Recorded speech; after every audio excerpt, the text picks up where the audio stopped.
Giữa lòng thành Rome cổ kính, nơi những con đường lát đá vang vọng ký ức của một đế chế và đức tin, có một mảnh đất nhỏ bé nhưng đầy quyền lực, Thành quốc Vatican, chỉ rộng chưa đầy 44 hecta, nhưng nơi đây là chủ đề của một câu chuyện dài 2.000 năm.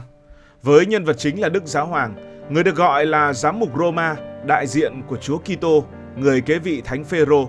Ông là một nhân vật đặc biệt, vừa là lãnh đạo tinh thần của hơn 1,3 tỷ tín hữu Công giáo, vừa là một nguyên thủ quốc gia và đôi khi là một nhà ngoại giao có tầm ảnh hưởng toàn cầu. Quyền lực của Đức Giáo Hoàng lớn ra sao, nó đã ra đời, lớn mạnh và thay đổi như thế nào qua dòng chảy lịch sử. Câu chuyện của chúng ta bắt đầu vào khoảng năm 33, ở một góc của đế quốc La Mã hùng mạnh. Lúc này, Roma là trung tâm của thế giới, với những đấu trường rực rỡ, với đền thờ lộng lẫy và một xã hội sùng bái những vị thần ngoại giáo. Ở đây, một người đàn ông tên là Simon, một ngư dân vùng Galilee xa xôi, đặt chân đến. Ông không phải là học giả, không có quyền lực hay của cải, chỉ là một người bình dị với đức tin mãnh liệt. Ông được Chúa Giêsu gọi là Phêrô, nghĩa là đá, và được giao một sứ mệnh lớn lao. Trên tảng đá này, thầy sẽ xây hội thánh của thầy. Những lời này, đó chính là nền tảng của Đức Giáo Hoàng sau này. Phêrô trở thành lãnh đạo đầu tiên của cộng đồng Kitô hữu ở Roma, nhưng thời đó, đây không phải là một công việc danh giá. Kitô giáo bị xem là một tà giáo, bị đàn áp dã man. Phêrô cuối cùng bị bắt và tử vì đạo. Tương truyền, ngài bị đóng đinh ngược trên đồi Vatican. Quyền lực của ông khi ấy chỉ là sức mạnh của đức tin, một thứ vô hình nhưng đủ để gieo hạt giống của một tôn giáo sẽ thay đổi cả thế giới. Trong vài thế kỷ đầu, các giáo hoàng, hay đúng hơn là các giám mục Roma, sống trong bóng tối. Họ dẫn dắt các cộng đoàn Kitô hữu nhỏ bé, họp nhau trong những căn nhà bí mật hay hang động dưới lòng đất, cầu nguyện dưới ánh đuốc. Quyền lực của họ là tinh thần, là khả năng gắn kết những con người bị xã hội ruồng bỏ.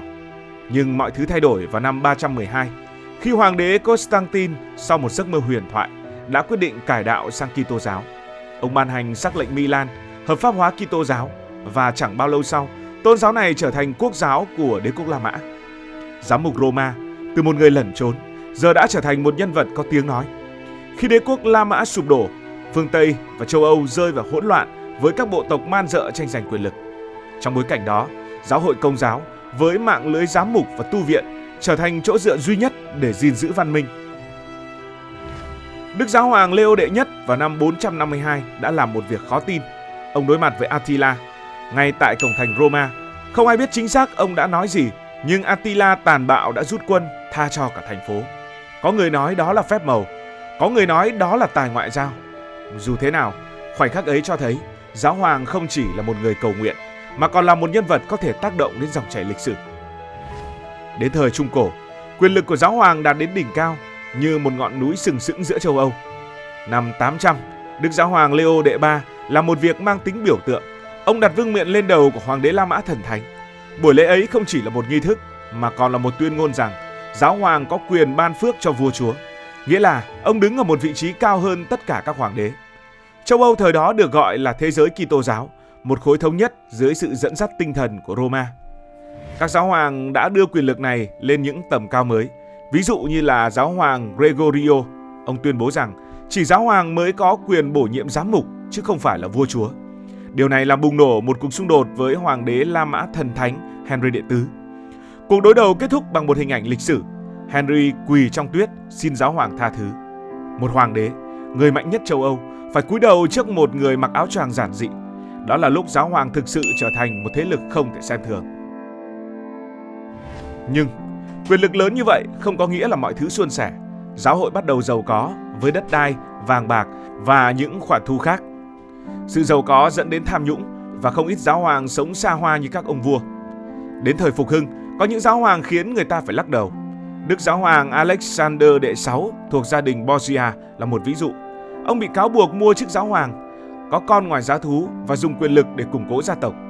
Những câu chuyện như vậy làm uy tín của giáo hoàng giảm sút. Có lúc, các cuộc ly giáo làm rạn nứt giáo hội. Thời kỳ từ đầu thế kỷ thứ 14 cho đến nửa sau thế kỷ thứ 14, chứng kiến các giáo hoàng họ sống ở Pháp chịu ảnh hưởng nặng nề từ vua Pháp, khiến nhiều người đặt câu hỏi về tính độc lập của Roma. Sau đó, cuộc đại ly giáo phương Tây còn tệ hơn, với 2, thậm chí 3 giáo hoàng cùng tồn tại. Những biến cố này cho thấy vị trí giáo hoàng, dù quyền lực, vẫn có những vết nứt. Mọi thứ lên đến hồi báo động vào năm 1517 khi một tu sĩ người Đức có tên là Martin Luther đã dán 95 luận đề lên cửa nhà thờ Wittenberg. Luther tố cáo giáo hội bán ân xá và điều này thực sự đã làm rúng động. Lời kêu gọi này đã châm ngòi cho cuộc cải cách Tin lành, làm tan vỡ thế giới Kitô giáo. Bắc Âu, rồi Đức, Anh rời bỏ Công giáo theo Tin lành. Quyền lực tinh thần của giáo hoàng bị thu hẹp đáng kể, nhưng giáo hội Công giáo không ngồi yên. Một thời kỳ cải cách đã được thực hiện. Giáo hội đã tự cải tổ, chấm dứt nhiều lạm dụng và củng cố quyền uy của giáo hoàng. Các giáo hoàng như Pius đệ năm hay là Sixtus đệ năm dùng dòng tên, một tổ chức truyền giáo mới để đưa Công giáo đến châu Mỹ, châu Phi và châu Á. Nếu bạn nghĩ giáo hoàng chỉ giới hạn ở châu Âu, thì đây là lúc giáo hoàng đã trở thành nhân vật toàn cầu. Các nhà truyền giáo đi cùng tàu của Tây Ban Nha, Bồ Đào Nha mang phúc âm đến những vùng đất xa xôi. Quyền lực tinh thần của giáo hoàng mở rộng. Tuy vậy, đó không phải là tất cả. Những quốc gia dân tộc trỗi dậy với những vị vua như là vua Louis XIV ở Pháp kiểm soát giáo hội trong nước, đẩy giáo hoàng ra ngoài lề chính trị. Thế kỷ 18, thế kỷ 19 lại là một giai đoạn đầy thách thức. Cách mạng Pháp cuối thế kỷ 18 làm lung lay quyền lực của giáo hội, tài sản giáo hội bị tịch thu, giáo sĩ bị đàn áp và Đức Giáo hoàng Pius đệ 7 thậm chí bị Napoleon bắt giữ. Rồi đến năm 1870, quân đội Ý đã chiếm Roma, chấm dứt nhà nước giáo hoàng, vùng lãnh thổ rộng lớn do giáo hoàng cai quản trong hơn một thiên niên kỷ. Đức Giáo hoàng phải rút vào Vatican, tự gọi mình là tù nhân trong Vatican. Nhưng chính trong thời kỳ này, giáo hoàng đã tìm cách tái định nghĩa quyền lực. Bước sang thế kỷ 20, vai trò của giáo hoàng thay đổi mạnh mẽ. Giáo hoàng không còn là những vị vua tinh thần mà trở thành tiếng nói đạo đức trên trường quốc tế. Trong chiến tranh thế giới thứ hai, Đức Giáo hoàng Pius XII đã phải đối mặt với những tranh cãi. Nhưng các tài liệu sau này cho thấy Vatican đã bí mật cứu giúp hàng nghìn người Do Thái. Sau chiến tranh, giáo hoàng trở thành biểu tượng của hòa bình. Nhưng người thực sự đưa giáo hoàng lên một tầm cao mới, đó là Đức Giáo hoàng Gioan Phaolô đệ nhị, vị giáo hoàng Ba Lan đầu tiên từ năm 1978 đến năm 2005. Với hơn 100 chuyến công du quốc tế, ông thu hút hàng triệu người. Từ Manila cho đến Mexico, tại Ba Lan, ông truyền cảm hứng cho phong trào công đoàn đoàn kết. Khi đứng trước đám đông, ông không chỉ là một nhà lãnh đạo tôn giáo mà còn là một biểu tượng.